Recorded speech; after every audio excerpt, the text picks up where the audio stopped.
উসমানী খেলাফত Asia, Europe, Africa এই তিন মহাদেশের বিশাল এলাকা জুড়ে ছিল এর সীমানা। বর্তমান বিশ্বের সৌদি, মিশর, তুরস্ক, সিরিয়া, ফিলিস্তিন, গ্রিস, হাঙ্গেরি সহ অসংখ্য রাষ্ট্র ছিল খেলাফতের পতাকা তলে। তবে বৈশ্বিক ও অভ্যন্তরীণ নানা ষড়যন্ত্রের মাধ্যমে শত শত বছর ধরে চলা সেই খেলাফতের পতন হয় 1924 সালের 3 মার্চ। ফলে গোটা মুসলিম উম্মাহ বিভক্ত হয়ে পড়ে অসংখ্য ক্ষুদ্র ক্ষুদ্র রাষ্ট্রে। অন্যদিকে তুরস্কে কঠোরভাবে নিষিদ্ধ করা হয় ইসলাম ও মুসলিম সংস্কৃতিকে। সে সময় খেলাফত পুনরুদ্ধারে আলেমদের নেতৃত্বে সংগ্রামে ঝাঁপিয়ে পড়েছিল উপমহাদেশের মুসলিম সমাজ। তবে সাম্রাজ্যবাদী ইংরেজদের নানা চক্রান্ত ও ষড়যন্ত্রে সেই আন্দোলনও ব্যর্থ হয়। কিভাবে পতন হলো বিশ্ব মুসলিমদের সর্বশেষ আশ্রয়স্থল উসমানী খেলাফতের, আর কেনই বা খেলাফত রক্ষার আন্দোলন করতে গিয়ে মাল্টার জেলে নিষ্ঠুর অত্যাচারের মুখোমুখি হয়েছিলেন শাইখুল হিন্দ মাহমুদ হাসান। আজকে আমরা কথা বলবো বিশ্ব মুসলিমদের সর্বশেষ আশ্রয়স্থল উসমানী খেলাফতের পতন নিয়ে।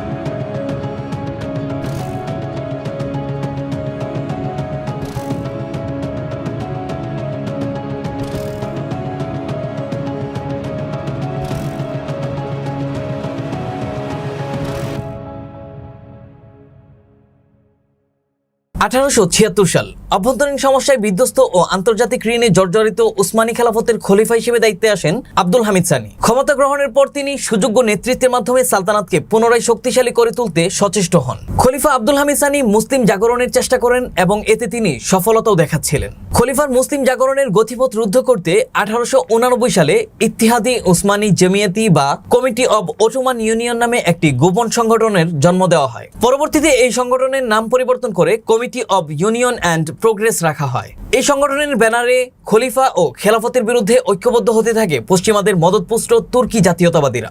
অন্যদিকে অর্থনৈতিকভাবে ঋণগ্রস্ত উসমানী খেলাফতকে ঋণমুক্ত করতে ইহুদিদের পক্ষ থেকে খলিফা আব্দুল হামিদ সানিকে ফিলিস্তিন বিক্রির প্রস্তাব দেওয়া হয়। ইহুদিদের তৎকালীন প্রধান রাজনৈতিক নেতা থিওডর হার্জেল জানান, আল-কুদস শহর বা জেরুজালেম যদি ইহুদিদের দিয়ে দেওয়া হয় তাহলে উসমানী খেলাফতের সমস্ত ঋণ পরিশোধ করে দেওয়া হবে। খলিফা অত্যন্ত দৃঢ়তার সাথে এই প্রস্তাব প্রত্যাখ্যান করেন। প্রস্তাব প্রত্যাখ্যানের পর কমিটি অব ইউনিয়ন অ্যান্ড প্রোগ্রেসের মাধ্যমে ইহুদিদের অন্যতম প্রধান রাজনৈতিক নেতা ইমানুয়েল কারাসু খেলাফতের সেনাবাহিনীর মধ্যে সালতানাতের বিরুদ্ধে বিদ্রোহী গ্রুপ তৈরি করতে শুরু করেন। 1906 সালের মধ্যে তারা হাজারো তুর্কি তরুণ ও সেনা সদস্যের মধ্যে খেলাফত বিরোধী মনোভাব গড়ে তুলতে সক্ষম হয়। এই সংগঠনের বেশিরভাগ সদস্য তরুণ হওয়ায় এটি ইয়াং তুর্ক বা তরুণ তুর্কি নামে পরিচিত হয়ে ওঠে। উসমানী সেনাবাহিনীর মধ্যে এই ইয়াং তুর্কদের বিশাল প্রভাব তৈরি হয়। ততদিনে ইয়াং তুর্কদের প্রধান নেতা হয়ে ওঠেন আনোয়ার পাশা, তালাত পাশা ও জামাল পাশা। ফলশ্রুতিতে আনোয়ার পাশার নেতৃত্বে 1908 সালে সুলতান আব্দুল হামিদ সানির বিরুদ্ধে সামরিক অভ্যুত্থান সংঘটিত হয়। 1909 সালে খলিফা আব্দুল হামিদ সানিকে ক্ষমতাচ্যুত করে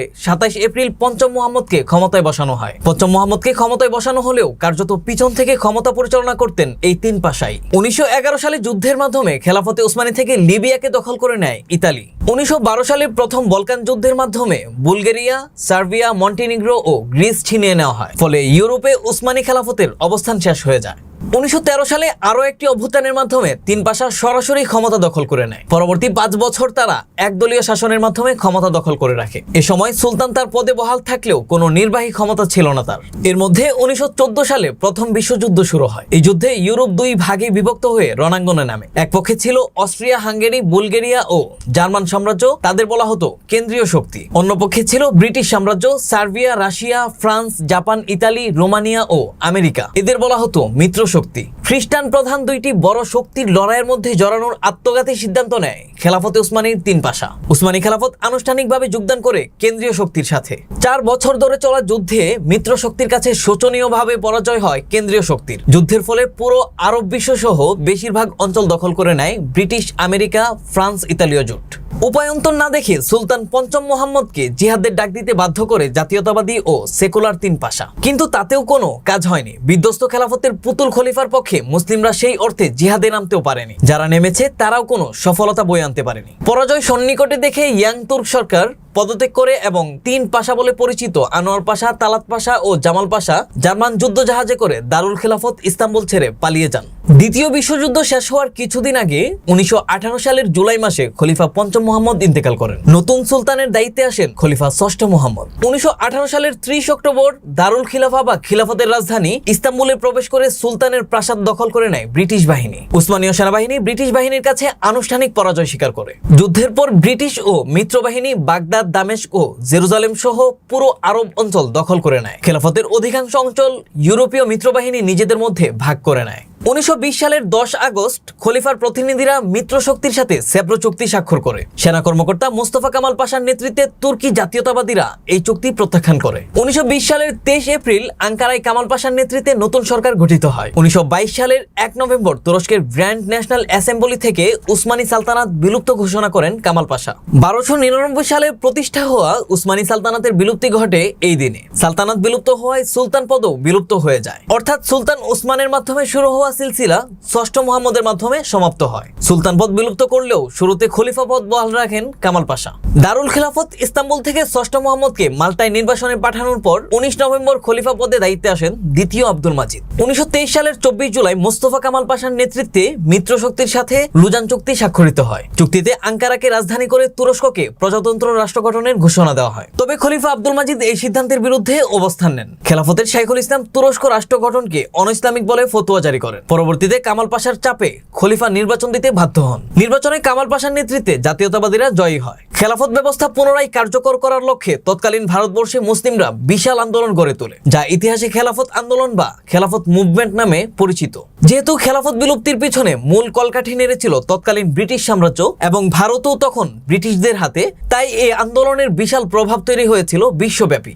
এই আন্দোলনের নেতৃত্বে ছিলেন তৎকালীন সব ধারার শীর্ষ আলেম ওলামারা, বিশেষ করে শাইখুল হিন্দ মাহমুদ হাসান, মাওলানা মোহাম্মদ আলী জওহার, মাওলানা আবুল কালাম আজাদ, মাওলানা আতাউল্লাহ শাহ বুখারী, মাওলানা মনিরুজ্জামান ইসলামাবাদী, হাকিম আজমল, মাওলানা হাসরাত মোহানি সহ অনেকে।